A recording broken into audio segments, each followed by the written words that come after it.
మహాగణాధిపతయే నమః. సదాశివసమారంభాం శంకరాచార్యమధ్యమాం అస్మదాచార్యపర్యంతాం వందే గురుపరంపరాం. శ్రీమాత్రే నమః. ప్రేక్షకులందరికీ స్వాగతం.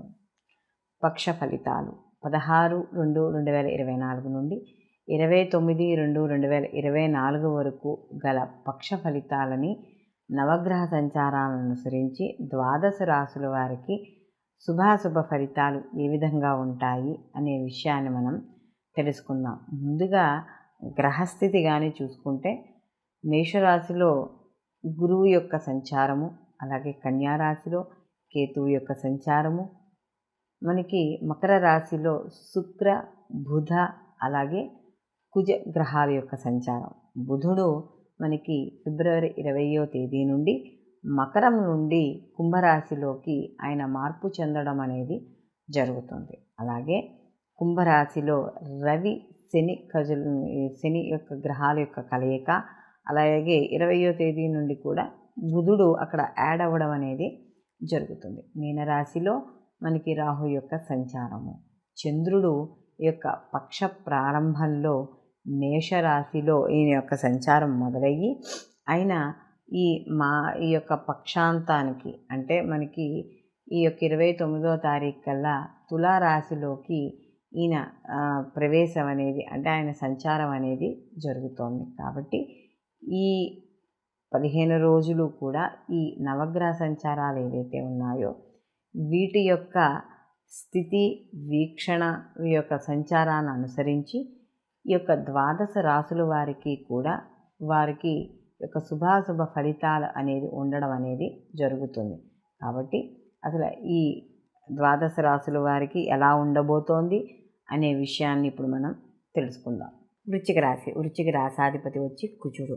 వృశ్చిక రాశిలోకి మనకి విశాఖ 4వ పాదము, అలాగే అనురాధ 1, 2, 3, 4 పాదాలు, జ్యేష్ఠ 1, 2, 3, 4 పాదాలు మనకి ఈ యొక్క వృశ్చిక రాశిలోకి రావడం అనేది జరుగుతుంది. వృశ్చిక రాశికి రాశాధిపతి అయిన కుజుడు వచ్చి మనకి తృతీయ స్థానంలో ఉచ్చక్షేత్రంలో ఉండడం అనేది జరుగుతుంది. అంటే ఇక్కడ ముఖ్యంగా వీళ్ళకి ఎప్పుడైతే కుజుడు ఉచ్చక్షేత్రాన్ని పొంది ఉన్నాడో వీళ్ళకి రాశాధిపతి అయ్యాడు కదా, అందులో వీళ్ళకి రాశాధిపతి అయ్యాడు, అలాగే షష్టమాధిపతి కూడా అయ్యాడు.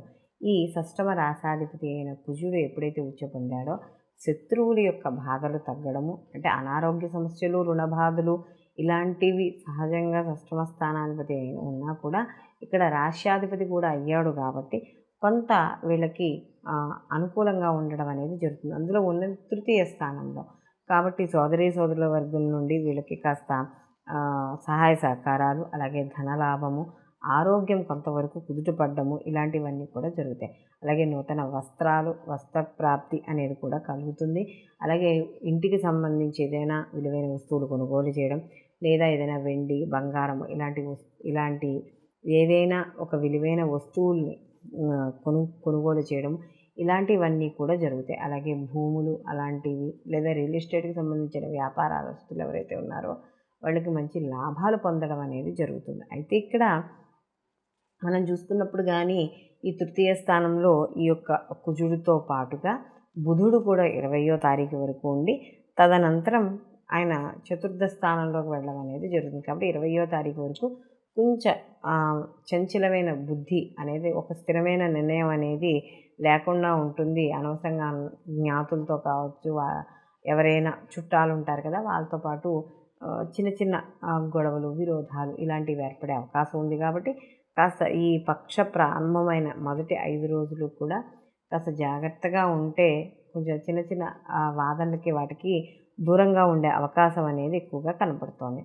అలాగే ఇక్కడ శుక్రుడు కూడా వీళ్ళతో పాటు అంటే ఈ యొక్క వృశ్చిక రాశిలో తృతీయ స్థానంలో సంచారం చేయడం అనేది జరుగుతోంది. కాబట్టి తప్పనిసరిగా అభివృద్ధి అనేది ఉంటుంది. అంటే ఇక్కడ శత్రు వృద్ధి ఉన్నా, మీ మీద వ్యతిరేక ఫలితాలు ఉన్నా కూడా, ఎంత నెగిటివిటీ ఉన్నా కూడా దాంతోపాటుగా అభివృద్ధి అనేది మాత్రం ఖచ్చితంగా ఇక్కడ కలపడడం అనేది జరుగుతోంది. అలాగే వృశ్చిక రాశి వాళ్ళకి అర్ధాష్టమ శని యొక్క ప్రభావం ఉండడం, అందులో ఇక్కడ అర్ధాష్టమ రవిగా కూడా అక్కడ సంచారం చేయడం అనేది ఉంటుంది. కాబట్టి తల్లి ఆరోగ్య విషయాల్లోనూ, అలాగే ఇంట్లో పెద్దవాళ్ళతో ఎవరితోనైనా మాట్లాడేటప్పుడు జాగ్రత్త వహించండి. లేకపోతే అనవసరమైన కుటుంబ వాతావరణం అనేది ఎక్కువగా స్పాయిల్ చేసుకోకుండా ఉండడం అనేది ఉత్తమం. అంటే వాదనలకు దిగడం, లేకపోతే అక్కర్లేని మాటలు మాట్లాడడం, సంబంధం లేని విషయాల్లో కలవ చేసుకోవడం, లేదా మనకి సంబంధం లేని విషయాలు చర్చకు తెచ్చుకోవడం, ఇలాంటివి చేయడం ద్వారా కొద్దిగా ఇబ్బంది పడే అవకాశం అనేది కనబడుతోంది. అలాగే ఎక్కువగా ఎందుకంటే రవి వచ్చేటప్పటికి మనకి ఎక్కువగా గవర్నమెంట్ అవి మనం చెప్తూ ఉంటాం కాబట్టి ఎవరైతే గవర్నమెంట్ సెక్టార్లో వాటిల్లో ఉన్నారో వాళ్ళు కూడా జాగ్రత్త వహించండి.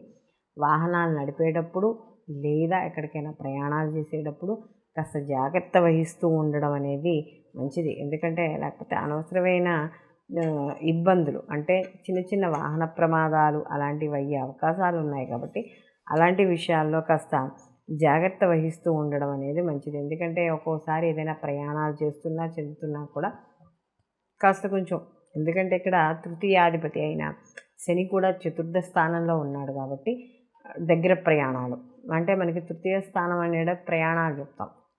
ఆ ప్రయాణాలు చేసేటప్పుడు మార్గం మధ్యలో ఏమైనా ఇబ్బందులు రావడం, లేదా టైర్ పంచర్ అవ్వడమనో, లేకపోతే ఏదో రకంగా కాస్త మార్గం మధ్యలో ఈ యొక్క ఒడిదుడుకులు అనేవి ఏర్పడడం అనేది, ఆటంకాలు ఏర్పడడం అనేది జరుగుతుంది. అలాగే వీళ్ళకి ఈ యొక్క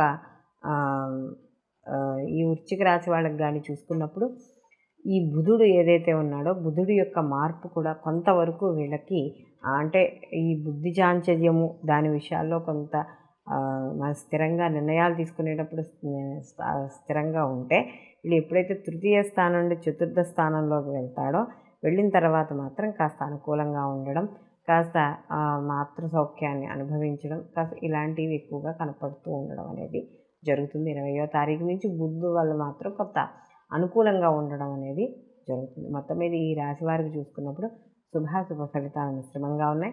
వీళ్ళు మరిన్ని మంచి ఫలితాలు పొందడానికి వీళ్ళు ప్రతి నిత్యము కూడా తప్పనిసరిగా దత్తాత్రేయుల వారి యొక్క ఆరాధన చేసుకోవడం, అలాగే ఈ యొక్క మనకి కనకదార స్తోత్ర పారాయణ చేసుకోవడము, అలాగే గోదర్శనం ప్రతిరోజు కూడా గోవుని ఆరాధన చేయడం, లేదా కనీసం గోమాతకు ప్రతిరోజు వెళ్ళి ఒక 11 ప్రదక్షిణాలు చేయడం, అలాగే నవగ్రహ ప్రదక్షిణ ఇలాంటివన్నీ కూడా విశేష ఫలితాన్ని ఇవ్వడం అనేది జరుగుతుంది. దీనితో పాటుగా శనివారాల నియమాలు పాటించడం, అలాగే హనుమాన్ చాలీస పారాయణ వీలైనప్పుడు ఎప్పుడో అప్పుడు పొద్దున్నే లేచి చదవాలని ఏదో ఒక సమయంలో పొద్దున్న సాయంకాలం శుచిగా ఉన్నప్పుడు ఈ యొక్క హనుమాన్ చాలీస పారాయణ చేసుకోవడం ద్వారా కాస్త వ్యతిరేక ఫలితాలు తగ్గడం అనేది ఉంటుంది.